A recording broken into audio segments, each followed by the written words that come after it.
오늘 주시는 말씀은 출애굽기 16장 31절에서 36절까지 말씀입니다. 저와 여러분 한 절씩 교독하겠습니다. 이스라엘 족속이 그 이름을 만나라 하였으며 가시같이 희고 맛은 꿀 섞은 과자 같았더라. 모세에게 여호와께서 이같이 명령하시기를 이것을 올리라. 너희의 그들을 위하여 간수하라. 이는 내가 너희를 애굽 땅에서 인도하여 낼 때에 광야에서 너희에게 모든 양식을 그들에게 보이기 위함이니라 하셨다. 또 모세가 아론에게 이르되 항아리를 가져다가 그 속에 만나 한 오멜을 담아 여호와 앞에 두어 너희 대대로 간수하라. 여호와께서 모세에게 명령하신 대로 그것을 중국한 앞에 두어 간수하게 하였고, 사람이 사는 땅에 이르기까지 이스라엘 자손이 40년 동안 만나를 먹었으니 곧 가나안 땅 적경에 이르기까지 그들이 만나를 먹었더라. 그에서 그의 길을 해바이더라. 아멘. 만나 이야기를 어제까지만 하려고 했는데 오늘까지는 좀 만나에 대해서 좀 더 살펴봐야 하겠습니다. 그만큼 만나라고 하는 것이 참 중요한 의미를 가지고 있습니다. 그래서 출애굽기 16장 한 장을 다 들여서 만나에 대해서만 설명하고 있죠.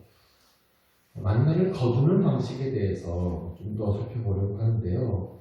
16절 말씀을 보시면 여호와께서 이같이 명령하시기를 너희 각 사람은 먹을 만큼만 이것을 거둘지니 곧 너희 사람 수요대로 한 사람의 한 오멜씩 거두되 각 사람이 그의 장막에 있는 자들을 위하여 거둘지니라.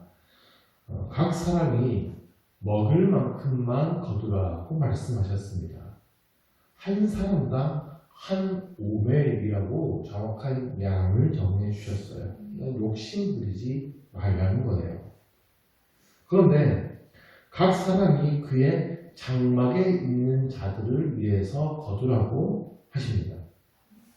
장막이라고 하는 것은 한 지붕이라는 뜻이죠. 작게는 가족이고요. 좀 넓은 의미로 보면 이웃입니다. 그러면 장막에 있는 사람들은 왜 안 나갔겠습니까? 단순히 아침 잠이 많은 사람들입니까? 가족 중에서 대표로 한두 사람만 나가서 거두었을 거예요. 그러면 보통 어린 자녀들이나 노인들이 집에 있었겠죠. 넓게 이웃으로 범위를 좀 확장하자면 어떨까요? 좀 몸이 불편해서 아침에 일찍 만나를 거두러 나가기 힘든 상황에 있는 사람들도 있었겠죠. 그러니까 장막에 있는 사람들은 사회적인 약자들입니다. 누군가의 돌봄이 필요한 사람들, 그들의 목까지 다 만나를 거두어 주어라고 말씀하시는 거예요. 그 이웃에 대한 사랑과 배려가 담긴 말씀입니다. 아침 일찍 일어나서 만나 거두는 것이 쉬운 일은 아니잖아요. 피곤하고 힘들죠. 내가 힘들게 고생했는데 누굴 주나 나 혼자 다 먹어야지. 그러지 말고 장막에 있는 자들 것까지 다 거두어서 나누어 먹으라는 겁니다. 그래서 19절 말씀을 강조하시기를 아침까지 그것을 남겨두지 말라고 하십니다. 누구도 욕심 부리고 쌓아두지 말라는 것이죠. 내일은 또 내일의 양식이 주어질 것이니 오늘 필요한 것만큼만 거두고 먹으라는 겁니다. 그리고 내가 힘들게 수고한 것이지만 더 힘든 이웃들을 위해 나누라고 말씀하시는 것입니다. 이것이 우리를 향한 하나님의 마음이며 하나님 나라의 원리예요. 하나님께서 거저주신 것이기에 그 은혜를 아는 사람들은 그 은혜를 나누라는 겁니다. 그런데 20절을 보십시오. 그들이 모세에게 순종하지 아니하고 더러는 아침까지 두었더니 벌레가 생기고 냄새가 난지라 모세가 그들에게 노하니라. 꼭 말 안 듣는 사람들이 있어요. 욕심 부리고 더 가져간 사람들이 있어요. 그런데 그게 내 것이 됩니까?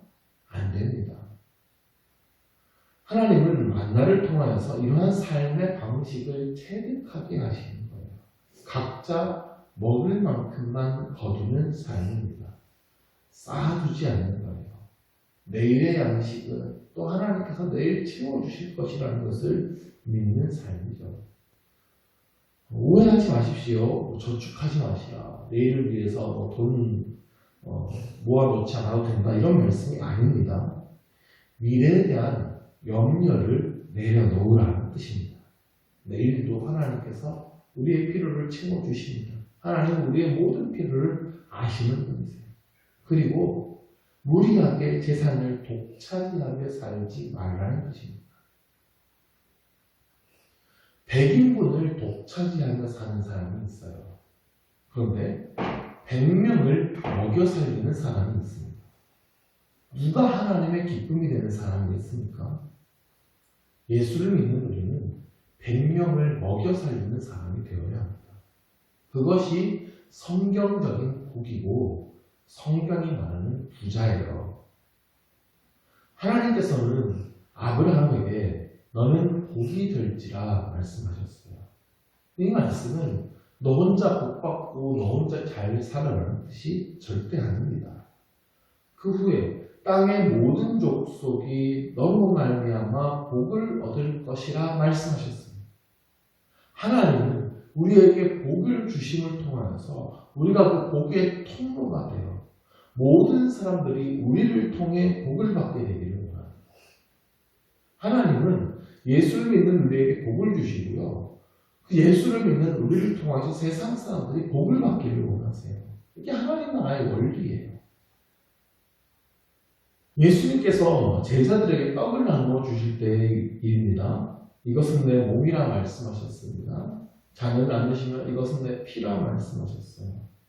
예수님 한 분의 희생으로 예수님을 믿는 모두가 생명을 받아 누리게 되었습니다. 우리는 모두 그 은혜를 받은 사람들이에요.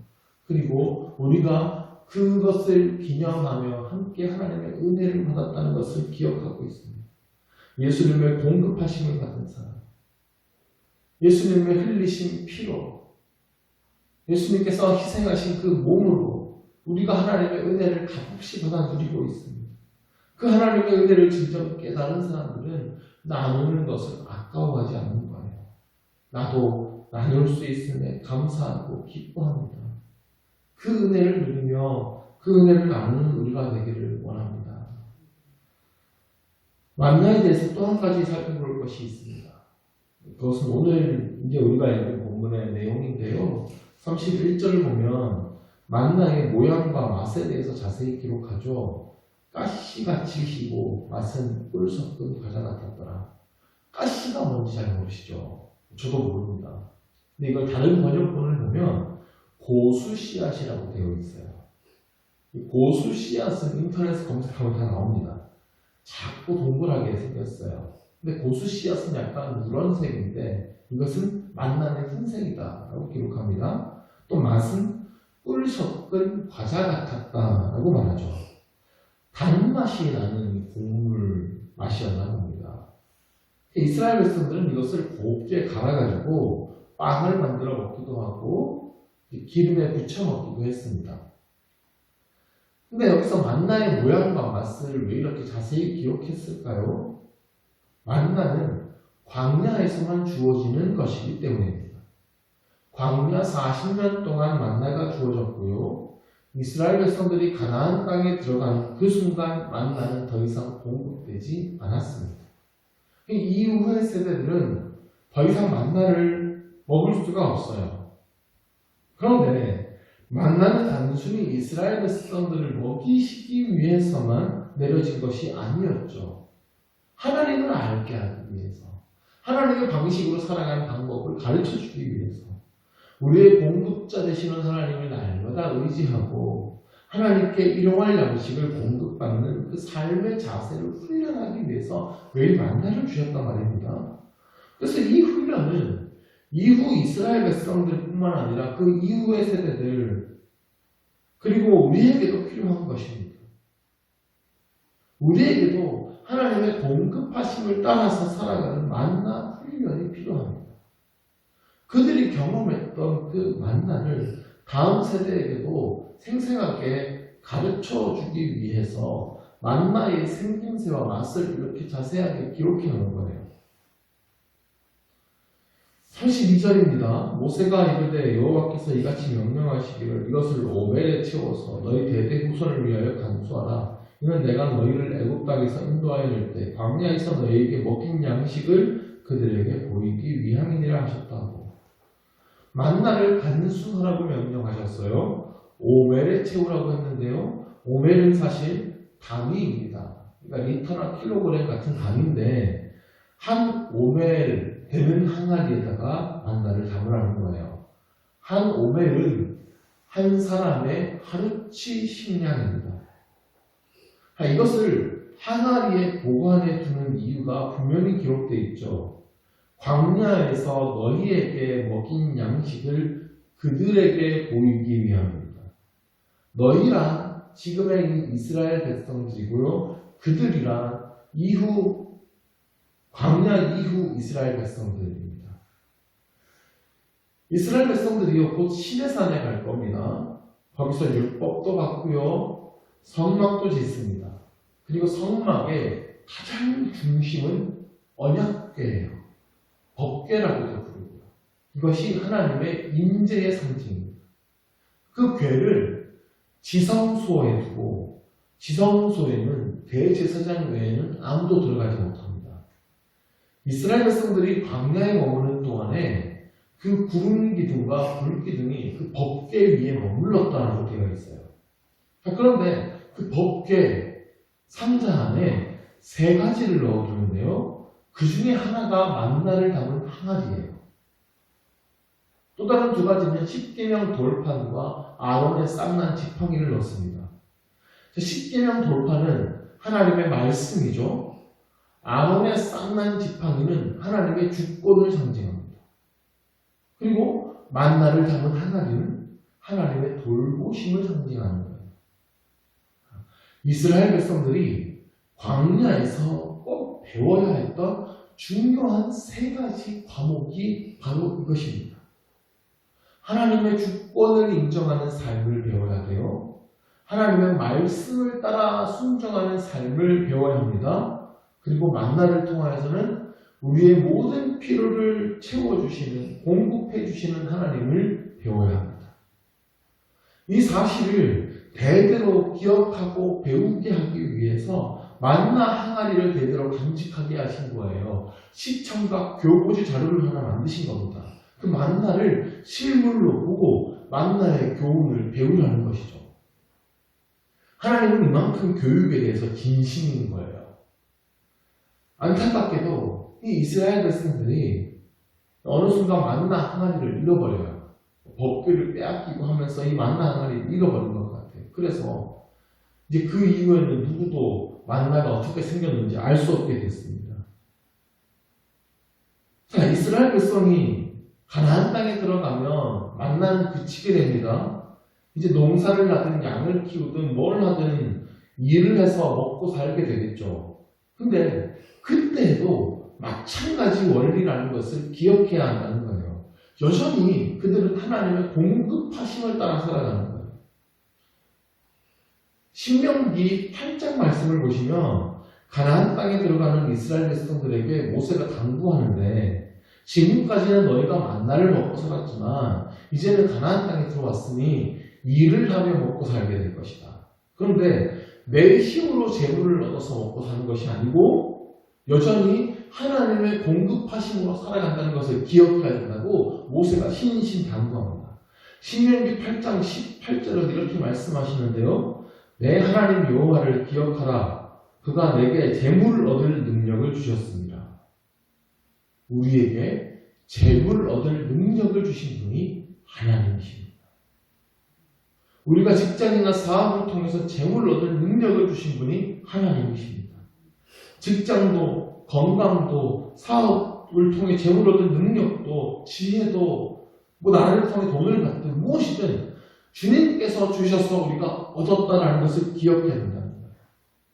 사탄은 자꾸 네가 번 거, 네가 고생해서 번 거, 네가 가진 것인데 다 네 것이다 하고 속여요. 하나님께 빼앗기지 말라고 속입니다. 그래서 내 것을 자꾸 지키려고 하고 더 욕심 부리려고 또 더 많이 가지려고만 하는 거예요. 그렇게 자꾸 우리의 시선을 재물에 두게 하고 재물의 신, 우상을 섬기게 하는 것입니다. 하나님은요, 우리의 것을 빼앗아 가려고 하시는 분이 아니고 우리에게 풍성히 주시기를 원하시는 분이세요. 날마다 일용할 양식을 공급해 주시는 분이세요. 그걸 믿으면 더 이상 세상의 물질 때문에 우리가 아둥바둥하지 않습니다. 세상의 물질에 우리의 마음을 빼앗기지 않게 되는 거예요. 더욱 중요한 이 영적인 생명을 위해 살아가게 되는 것이죠. 물질은요, 우리가 살아가는 데 필요한 도구지 그게 주인이 아니에요. 그런데 많은 사람들이 물질을 주인 삼아 살아갑니다. 우리는 그 물질을 하나님께서 공급해 주시는 도구로 사용해야 됩니다. 그리스도인은 떡으로만 사는 것이 아니요 여호와 입에서 나오는 모든 말씀으로 사는 것이라 그랬습니다. 이게 만나를 주신 이유라는 거예요. 이것을 가르쳐 주시기 위해서 만나를 주셨다고 말씀하십니다. 우리에게도 이 훈련과 깨달음이 필요한 거예요. 하나님을 의지하고 하나님의 말씀대로 살아가십시오. 하나님께서 우리의 모든 필요를 채워주실 것입니다. 우리의 공급자 되시는 하나님을 믿으시기 바랍니다. 먼저 그의 나라와 그의 의를 구하면 이 모든 것을 너희에게 더하여 주리라 약속하셨습니다. 이 말씀 위에 우리의 믿음을 굳게 하시기를 주의 이름으로 축원합니다.